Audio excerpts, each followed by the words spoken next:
के जाइए, क्योंकि ये जो काम कर रहे हैं ना हमारे लोकल लोग जो आगे बढ़ रहे हैं, ये आपके क्षेत्र को आगे लेके जाएंगे। इनको देख के ना आपके वहाँ के 10 लोग और भी आएंगे और ये नवाचार करेंगे। कहीं न कहीं वो डेयरी में भी करेंगे, एंटरप्रेन्योर बढ़ेंगे। लोगों को क्या है कि सब्जी उगाने का और पशुपालन का ना एक ढंग है। आप बिलीव करो इस चीज को, मतलब मैंने देखा ही विजिट किया फार्म यहाँ पर। हाँ, मतलब गाय का जो एक अपने भीलवाड़ा बेल्ट में उसके कंपेरिजन में यहाँ देखिए ना आप, तो गाय हेल्दी, गाय भैंस वगैरह दोनों चीज हेल्दी। अधिकतर लोगों का माइंडसेट वही है कि मुझे नौकरी चाहिए, समझ रहे हो आप?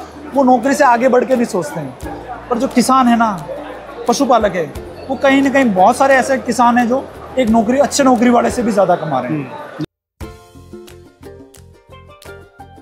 सो hello guys, the harvest junction मिल लो एक बार, ठीक है। Lokesh ji Jat influencer farming Yatra channel से, ठीक है। और नरेंद्र भाई एग्रोवेट, इंडियन एग्रोवेट से हम चलते चलते जा रहे थे, एक दूसरे का कैमरा देखे और मिल गए। हालांकि ठीक है, ज्यादा बड़ी यूट्यूबर है, अरे ऐसा कुछ नहीं, मैं कवर कर लूंगा, आपको टेंशन मत लो, आपको भी, ठीक है। और ये है चित्तौड़ साइड से, यहाँ से वहाँ ऑपरेट करते हैं। मैं भीलवाड़ा टेक्सटाइल कॉलेज से पढ़ा हुआ। अच्छा। जब भी आपको बताया था ना, आपने बोला अच्छा वहीं से कुछ है, एमएलवी से है ना, MLV textile college, MLV textile college. अभी जितने सबसे ज्यादा उसी कॉलेज के स्टूडेंट देखेंगे। अच्छा, बहुत ही अच्छी बात है आपके कॉलेज से और हमारे क्षेत्र से भैया आगे बढ़ रहे हैं, इनका सपोर्ट करो। और ये जो लोकल की जो समस्या बताएंगे, लोकल पशुधन बताएंगे, उसमें क्या क्या नवाचार कर सकते हैं, वो चीजें आप लेके आओ। और जो आप जैसे जयपुर वाला बेल्ट है, इंडस्ट्री में हब है, जैसे आपका चोमू वाला बेल्ट है, वहाँ जाओगे तो आपको पशु मतलब गाय भैंस से संबंधित चाप कटर हो गया, बहुत सारे इक्विपमेंट्स देखने को मिलेगा। अच्छा बेल्ट में तो ये चीज आप हाईलाइट करो। यहाँ के जितने ज्यादा यूट्यूबर आएंगे, जितना बता पाओगे, जैसे आप भीलवाड़ा से हो, मैं चित्तौड़ से हूँ, तो मेरा और आपका एक ही क्षेत्र है। हम अगर भीलवाड़ा क्षेत्र की बात करें और गिर क्रॉस की बात करें तो पूरे राजस्थान में, पूरे देश में उसने अपना अलग ही स्थान बना रखा है। गिर क्रॉस एक ऐसी ब्रीड है जो कितना भी टेम्परेचर है, शांत है, मेडिकल खर्च बहुत कम होता है। नया फार्मर है, अगर गिर कोई नया चालू कर रहा है और उसको गाय का बिल्कुल नॉलेज नहीं है और वो गिर क्रॉस लेके आएगा, तो जो मेडिकल पे जो खर्च होता है, उस पे जो आदमी परेशान होता है, सर्वाइव कर जाएगा, वो सर्वाइव कर जाएगा और वो आगे बढ़ जाएगा। एक बार उससे सीख लेगा तो फिर वो एचएफ क्रॉस पे भी आएगा, तो उसको इतनी समस्या नहीं होगी।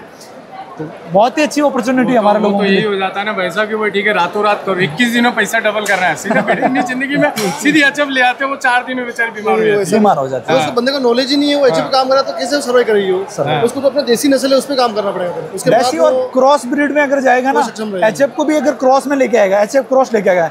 जैसे मैं भीलवाड़ा, जैसे आपके भीलवाड़ा के बताया ना, जैसे आपने दर्शक भीलवाड़ा से ज्यादा, आसिंद वाला जो बेल्ट है ना, आसिंद में जाओगे तो वहाँ पे एचएफ क्रॉस ज्यादा देखने को मिलेगी। और इधर जो शाहपुरा है, इस बेल्ट में जाओगे तो आपको गिर क्रॉस ज्यादा देखने को मिलेगी।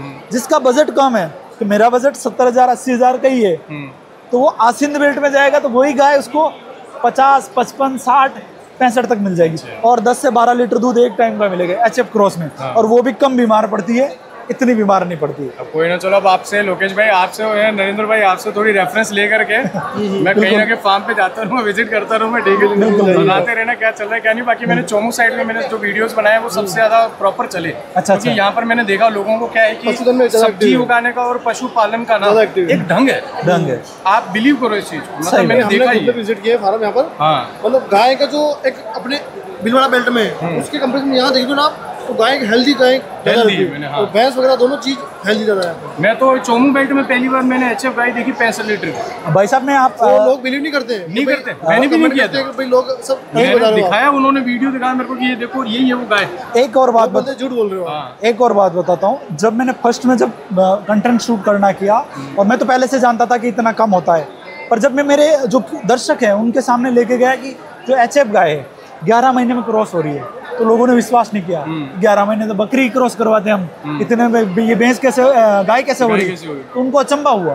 फिर मैंने बैक टू बैक एक सीरीज बनाई, तो भाई ये 12 महीने में क्रॉस करवा रहा है, ये 13 में क्रॉस करवा रहा है, तब जाके यकीन हुआ। नॉलेज देना बहुत जरूरी। लोगों को आसपास के लोग दिखाओ और उनको बताओ भाई ये इतना अच्छा काम कर रहे हैं, लोकल से करो, आपके पास आपसे गांव के पास। एक और चीज अपन देख पा रहे हैं जो अपने मतलब मेरे तजुर्बे से भी देखा मैंने, आपने भी देखा होगा, नोटिस किया होगा, इसी क्षेत्र के सबसे ज्यादा लोग हैं रोजगार के अंदर, मतलब जो कि कृषि और एग्रोटेक का फील्ड है, और एजुकेशन की जरूरत भी इसी क्षेत्र में अभी भी सबसे ज्यादा है। आप देख रहे हैं 70-80% तो अपने देश में किसान ही है। सही बात है। पर जयपुर वाला, इन्हीं को कोई इतना मतलब कि अभी बहुत सी चीजें जो पता ही नहीं है, बहुत सी बात। ये जो जयपुर वाला बेल्ट है ना, जैसे ढूंढाड़ वाला बेल्ट है, यहाँ के जो ज्यादा लोग हैं सब तो नौकरी लग नहीं सकते हैं, पर अधिकतर लोगों का माइंड सेट वही है कि मुझे नौकरी चाहिए। समझ रहे हो आप, वो नौकरी से आगे बढ़ के नहीं सोचते हैं। पर जो किसान है ना, पशुपालक है, वो कहीं ना कहीं बहुत सारे ऐसे किसान हैं जो एक नौकरी, अच्छे नौकरी वाले से भी ज़्यादा कमा रहे हैं, बहुत ही अच्छा कमा रहे हैं, क्योंकि उन्होंने धीरे धीरे छोटे छोटे स्तर पे सुधार किए। कुछ लोग ठोकर खा के सीखते हैं, कुछ दूसरों का देख के सीख जाते हैं कि भाई ये गलती कर रहा तो मैं गलती नहीं करूँगा। अच्छा, इसकी इतने में क्रॉस हो रही है, इसकी 13 में क्रॉस हो रही, तो मेरी कम से कम 17-18 में तो क्रॉस होनी चाहिए। देख देख के सीखेंगे, देख के सीखेंगे। तो ये चीज़ें करनी ज़्यादा ज़रूरी है। और देखो आजकल का है ना, हर एक यूथ है, यूथ की बात करें, हर आदमी नौकरी नहीं लग सकता। बिल्कुल सही। एजुकेशन का मतलब ये नहीं कि आप नौकरी लग जाओ। एजुकेशन का मतलब ये है कि आपका दिमाग खुल जाना चाहिए, आप सोच सको कि भाई इतने एस्पेक्ट है, मैं इतने पे काम कर सकता हूँ। डेयरी का मतलब ये नहीं है कि डेयरी सेक्टर में आओ आप तो सिर्फ गाय भैंस का दूध ही बेचो। आप ब्रीडिंग पे काम कर सकते हो, अच्छा बुल तैयार कर सकते हो, बुल को अच्छी कीमत पे सेल कर सकते हो, उसका सीमन बेच सकते हो। इवन इस चीज़ को भी छोड़ो, जो आसपास में जो दूध बेच रहे हैं, दूध वाले हैं, जो देने वाले हैं, उनका दूध लेके उसको प्रोसेस करके सही लोगों तक पहुंचा सकते हो। देखो मार्केट का बहुत बड़ा गैप बताता हूँ मैं आपको। जैसे कोई किसान है, डेयरी पे दूध भरवा रहा है, वो 33 रुपये लीटर जा रहा है, बिल्कुल वही दूध मार्केट में जाके 50 रुपये लीटर बिक रहा है, मिनिमम 50। कितना रुपए हो गया? 17 रुपये। 17 रुपये 1 लीटर पे। किसी ने 100 लीटर दूध बेच दिया, कितना हो गया? 1700। उसका 500 रुपये का खर्चा आ गया, 1200 रुपये तो बच गए पर डे। धीरे धीरे जैसे उसका मार्केट विस्तृत होगा, वैसे वैसे उसके घी के कस्टमर भी आएंगे, उसके पास दही के भी आएंगे। समझ रहे हो? अगर उसके पास एक्स्ट्रा दूध आया, उसको प्रोसेस करके घी बना दिया, 1200-1300 रुपये लीटर तो आराम से बिक रहा है मिनिमम। और उसमें भी उसने सेपरेट कर दिया कि मेरे पास सिर्फ गाय का है, तो 2000 का बिकेगा, 3000 का बिकेगा। तो उसमें वैल्यू ऐड करना बहुत ज़्यादा ज़रूरी है। तो एजुकेशन का मतलब ये नहीं होना चाहिए कि आप सिर्फ नौकरी लगो। समझ रहे हो? उसके बिहाइंड सोचो, उसके परे सोचो कि हम क्या क्या कर सकते हैं। जैसे उसी की गाय की भी बात करें तो गाय का आज जब यहाँ महाकुंभ में आए तो आपने देखा होगा गाय को दूध से परे इन लोगों ने देख रखा है, जब ये इतना बड़ा मार्केट खड़ा हुआ। सही बिल्कुल। गाय का गोबर जो एक 50 पैसे में बिकता है ना, अपन ने खेत में डालते हैं, वही 100 रुपये में बिक रहा है। कैसे बिक रहा है? सिर्फ इतना सा। तो वो चीज़ें हैं, जब तक आप सुधार नहीं करोगे तब तक। दूसरा, फार्मर्स की बहुत सारी प्रॉब्लम, नए किसान है, वो सोचता है कि किसी किसान के यहाँ पे गाय 10 लीटर दूध दे रही तो मेरे घर पे लाके भी मैं 10 लीटर ले सकता हूँ। पर क्या है कि वहाँ से जब जानवर आता है वो स्ट्रेस में आता है, क्योंकि ट्रैवल करता है, नया एनवायरनमेंट होता है, वहाँ पे वो क्या खिला रहा है, आपके यहाँ पे क्या खिलाओगे आप, उससे भी वेरी करता है। तो आपका जानवर है, उसको पहले 10 से 15 दिन आपके वहाँ पे सेट होने में लगेगा। कोई जानवर 10 लीटर का है तो उसने आपके यहाँ पे 7 लीटर आके दूध किया, तो आपको घबराने की ज़रूरत नहीं है। वो धीरे धीरे 15 से 20 दिन में जैसे उसकी बॉडी रोटेशन में आएगी, खाना सेट होगा, वापस पकड़ लेगा ये चीज़। तो वो घबराने की ज़रूरत नहीं, आहिस्ता आहिस्ता होगा। और कोई बोलता है कि भाई उसको कुछ एक्सपीरियंस नहीं है, वो देख रहा है कि मैं 20-25 से स्टार्ट कर दूँ, तो नहीं करने की ज़रूरत है। उसको 2 या 3 से करो, ताकि उसको एक्सपीरियंस हो जाएगा, फिर जाके ऐसे कर सकते हैं। पहले गाड़ी चलानी सीख लो, फिर जाके आप छोटे से शुरुआत करो, फिर बड़े पे जा सकते हो। ये बात तो सही है कुछ। बाकी लोकेश भाई, आप मतलब ऐसे सही शांत रहते हो या सिर्फ वीडियो में ही बोलते हो खुद के, या दूसरे के सामने नहीं बोलते? क्या नहीं, ऐसा कुछ नहीं है। आपको जितना नॉलेज है, मेरे से ज़्यादा नॉलेज इनको है। नहीं, वो तो पता है, मैं भी इनसे सीख रहा हूँ कि बोलने का मतलब क्या है। मैं भी इनसे सीख रहा हूँ। अच्छा, एक बात बताओ, वो आपके एक बार सही में देखना, वो शिवाजी गार्डन है ना भीलवाड़ा में, है ना, बहुत जाते थे यार हम यहाँ। अच्छा, और भी जगह नहीं थी ना जाने के लिए, फिर हमारे पास क्या करें, हर संडे के संडे पूरा एमएलबी टेक्सटाइल भी भीलवाड़ा में पढ़ा हुआ मेरे स्कूल में।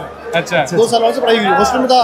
तो अपना इतना बाहर बड़ा सेंट्रल लोकेशन है ना कुछ। मैं क्या, चलो यार कुछ चीज़ों से हटके भी थोड़ी बहुत बात की जाए। मेरे को उस टाइम पे बड़ा टाइम बाद वहाँ के लोग मिले और कुछ। अच्छा, चलो कोई ना, प्लीज़ जैसे भी हो, कैसा भी हो, कुछ इंडियन एग्रोवेट, ठीक है, एंड फार्मिंग यात्रा, प्लीज़ आप एक बार सब्सक्राइब भी करें, फॉलो करें। ये नॉलेज के लिए ज़रूरी है, फ्यूचर के लिए ज़रूरी है, ठीक है। बाकी सब होता ही रहेगा। और हमारा भाई को भी बहुत ज़्यादा फॉलो करिए, इनको आगे लेके जाइए, क्योंकि ये जो काम कर रहे हैं ना, हमारे लोकल लोग जो आगे बढ़ रहे हैं, ये आपके क्षेत्र को आगे लेके जाएंगे। इनको देख के ना आपके वहाँ के 10 लोग और भी आएंगे और ये नवाचार करेंगे। कहीं ना कहीं वो डेयरी में भी करेंगे, एंटरप्रेन्योर बढ़ेंगे।